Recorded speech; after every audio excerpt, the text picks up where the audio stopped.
Ladies and gentlemen, hello, welcome to another episode of Guess the WN8, where my viewers submit games and I have to guess their stats based on nothing but their gameplay. If I get within 250 WN8 or 2% of their wins, then I win, and if I don't, then I give them gold.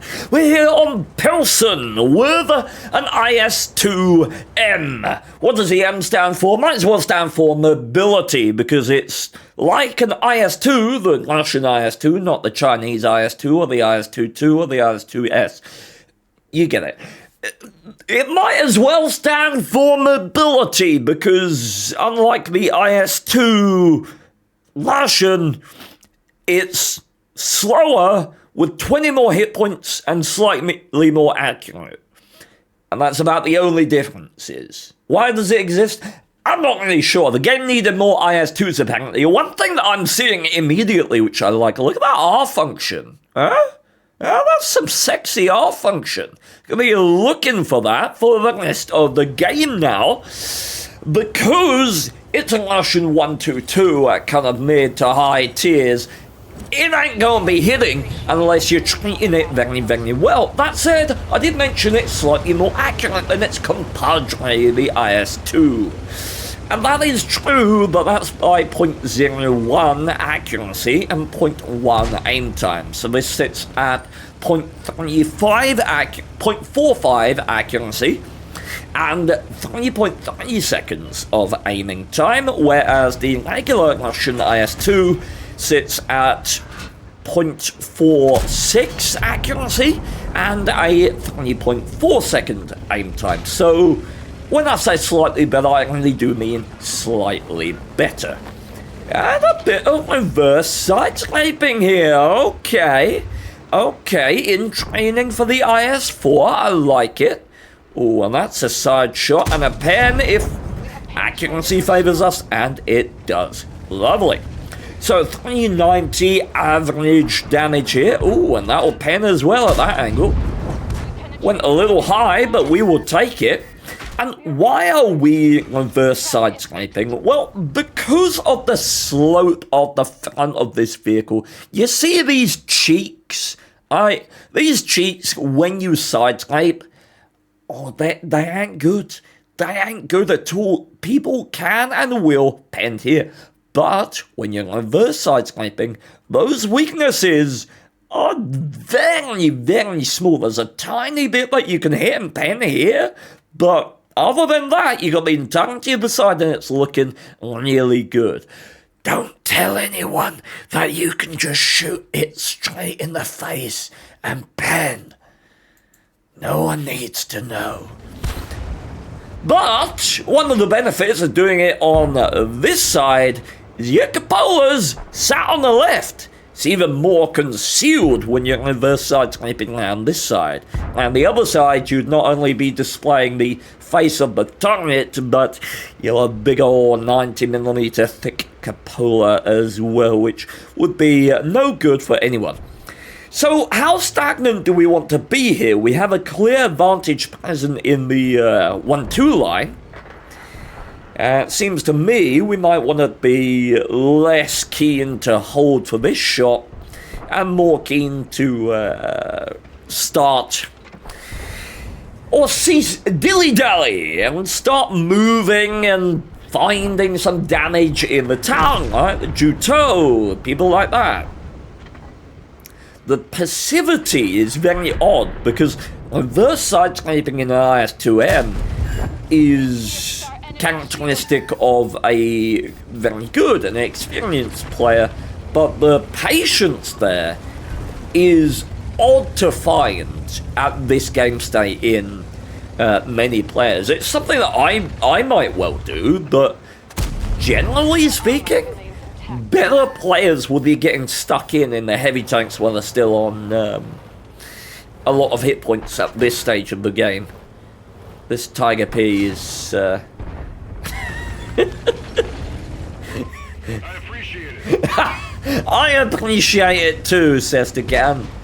Okay, and we're going on this corner now. We're tad worried about the cupola. Are we worried as well about that tiny little angle there. We probably shouldn't be. Let me look at it. I mean, it would be very odd. I was thinking that was hill. It's not, so... Oh, my... Has this man been watching my videos?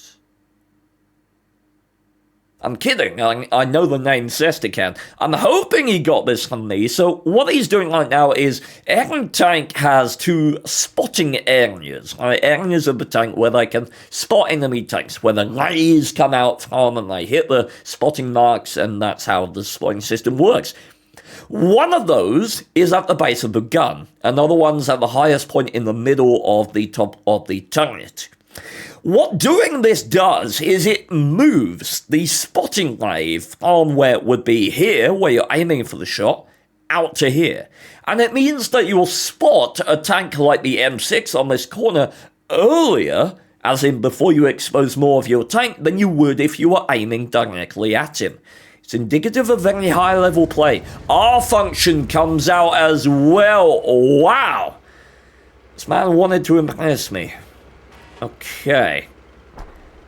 Good stuff. We could F function a little back here. We don't need to be exposed this far. Man probably has a penning shot on the rear track at this point. So we could just keep our aim very good. Just F until this wall is a little closer to the shot. Right. Just tiny optimization. Again, there's a lot of patience here. We're seeing a lot of numbers on the 1, 2, 3 line. This is sort of feeling to me like patience paid off. It's feeling like a player who is experienced, who consumes a lot of content, and is trying to implement these techniques into their gameplay, and successfully implementing them, but is still not sort of tuned in to the tactical precedence of the game state and to sort of that damage hunger that is felt by more experienced players.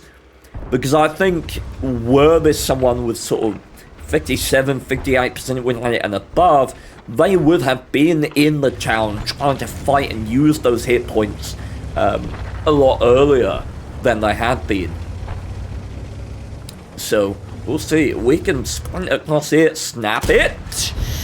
Ooh. IS-2M is more accurate, as we say, but not that. Come on, go! He doesn't have an angle. Go, go, go, go, go. Okay, cool. I'm feeling 55 at the moment. This is the sort of gameplay I would do. I was very hesitant, but I was trying to learn. And that was like sort of 55. Again, you've got to get stuck in. You can't just let these heavy tanks die alone. If you take a shot on the side from the M6, oh well. Okay, beautiful. Cool, cool, cool. So yeah, it's the hesitancy. He seems to be at a point... Wow, surprised that connected. Seems to be at a point in his gameplay where he has understood the value of hit points and is now overcompensating for all the games where he died when he shouldn't have.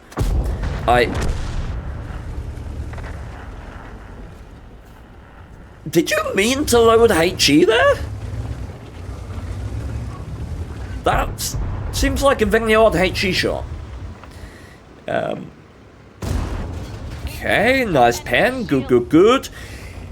So yeah, my feeling at this point is that this gameplay is overcompensating.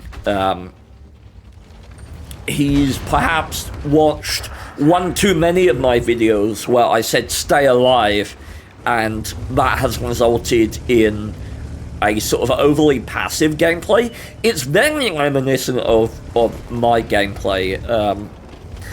I do have a weakness of being too passive and too tactical at times. Oh, that's unlucky. When it would actually benefit me more to just, you know, get stuck in and trade my hit points. And I've been doing my best to try and counter that tendency of mine. Okay, we've got 3 or 4 tanks over there that are one-shot. Well, 3 tanks over there that are one-shots. Okay, decent anticipation. I like that. At this point, well, I'll be a little concerned, right? We are giving that M6 an angle if he pokes for it again. Oh, no! No! Oh, every time. Hey, chat, put in the comments, has that happened to you? And tell you what, if you're watching, put in the comments your in-game name and server, and I will pick someone and send them 1,000 gold. Because that's what you deserve for watching my videos. Yeah! Okay, can aggression, please. One-shot chopper, one-shot M6, and the birds are sitting back there having a good laugh. Like, are we concerned about this VK? He's a one-shot, what's he gonna do? Like, let's just push forward. We're on 900 hit points. Okay, good. M6 coming up mid. And see, now you've got the situation, because we weren't aggressive at the offset, now we've got the situation where the VK is a bit bothersome, where the Berser is a bit threatening. But if we are pushed and taken those kills off the board, it's a really important thing to do in your heavies to secure kills, because one of the weaknesses of heavies is generally being flanked, multiple angles. I mean, it's not as much of a weakness as it is in like TDs, but it's still important to be aware of. Securing kills is important anyway, but particularly when you feel like you're going to be outnumbered, taking the opponent's pieces off the board is very, very important. Take the kill. Good. Okay. Right, so VK is that's over angled. VK is actually a priority now. So what you might want to do is just reverse around. Reverse this way. Turn and see if you can secure the VK on the way, but if you reverse this way, that means even if you don't secure the VK, you can funnel all of these guys in a more controllable direction, because right now we are in a crossfire. We want to think about what supporting fire we have for us. We have potentially the Archie, and I was going to say the Gonk Wicker, but there's a house in the way. I was going to suggest bringing them out into this position to get crossfired by the Gonk Wicker, but that's not actually possible. But reversing back here is probably the best play right now, because the closer you are to enemies like this, when you fire a large relative to the tier caliber gun, the more damage you are going to take in return. What you want to do is engage multiple opponents at distance, or while they have to close over land to exploit your reload. That way, while they are closing that ground, you are reloading. Right? So it's more favourable to you to open up distance when you're against multiple targets if you can't assert yourself via armor or whatever else it would be. And these guys should just rush you at this point. Altogether, Panther first. Panther gets around behind. Berser comes in. M6 pokes out for a shot, and you're dead. M44 actually shut down the VK. Okay. M6 pokes first. I do not understand why. Panther is coming in. Worth taking the kill on the Berser at this point. Good. Simple turn. That's really good stuff. Target the Panther, give him a shot on the way out. He's running, give him a shot on the way out. Okay, now we could have relaxed. We got the Gonk Wicker coming in, right? Don't need to trade. He could get a fire, he could get an Amanek. Gonk Wicker should have the kill. No? Okay. Right, game is still far from won. There's an E25 who's thoroughly experienced in the tank, and that does give us indication of where that gentleman is. Oh. Okay, so if that E25 was actually in the game, then he could very well have won this. It would be tough, but he certainly could have done it. But now it looks like it's just about cleaning up this GW Panther. Oh, there he is. Good stuff. 4,000 damage on the last two top-tier games, 7 kills on Pilsen. There's some good potential here. There's a lot of sort of high-level techniques, reverse sidescraping. There was the R function being displayed a lot. But those attributes alone, or those choices, those techniques in gameplay, complement a basis of firm fundamentals, right? In positioning, in using hit points. And I feel like this game, as I say, mirrors me when I was sort of 55% and still growing as a player. I had a wonderful game, but if you'll notice, a lot of the best games that have ever been played, or I won't say that, a lot of games that are played and end up featured on YouTube only end up with the results that they have because of their own passivity in the beginning of the game. Right? There was a very good example of this. Quickie Baby did a review of a T95 gameplay once, and the T95 was just sat in base the entire time, and then everyone YOLO'd him one by one and died. Right? He could have won the game earlier, and his game would have been far worse for it. Right? And I feel like now that's one of the traps that I get into as well is I don't have a lot of sort of end game situations like this, because generally speaking, what I've done is I've either fought a losing battle earlier because I knew that otherwise our team would lose, or I've won with the team, right? Because I'm very good and very experienced at identifying important areas of the map and fulfilling what is needed. In a wide variety of tanks, I can facilitate sort of filling that role. If I'm in a lightly armored tank, I can put myself in a position that prevents egress of a particular area without even engaging with it. If I'm in a heavily armored tank, I can take forefront, and I can position such that I can hold a larger force with a lesser force. And I feel like at the start of this game, there was a lot of merited stuff, like the two or three first shots he got into the cross. I think absolutely fine. After that, it became less and less justified to stay in that position while we were losing ground on the 1-2 line. And I feel like had it been a better player, we would have seen that relocation, and we probably wouldn't have seen this game because it would have been less remarkable.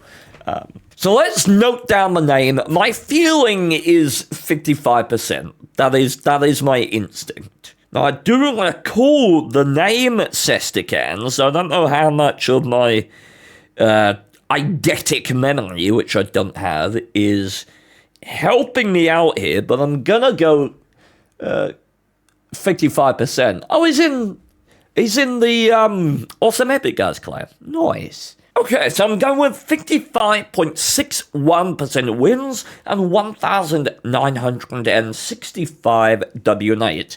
Let's see. Sestican. Let's have a look. I've forgotten what I estimated. 55.61. Ooh, okay. Oh, I was pretty damn close to Gleason. Overall is 2,000. Not bad. I was pretty damn close with that one. I don't mind that at all. Cool. Well, Sestican, thank you very, very much. I think I'm too high. Thank you very much for sending that in. If you want to get your replay guaranteed to be used, look in the description.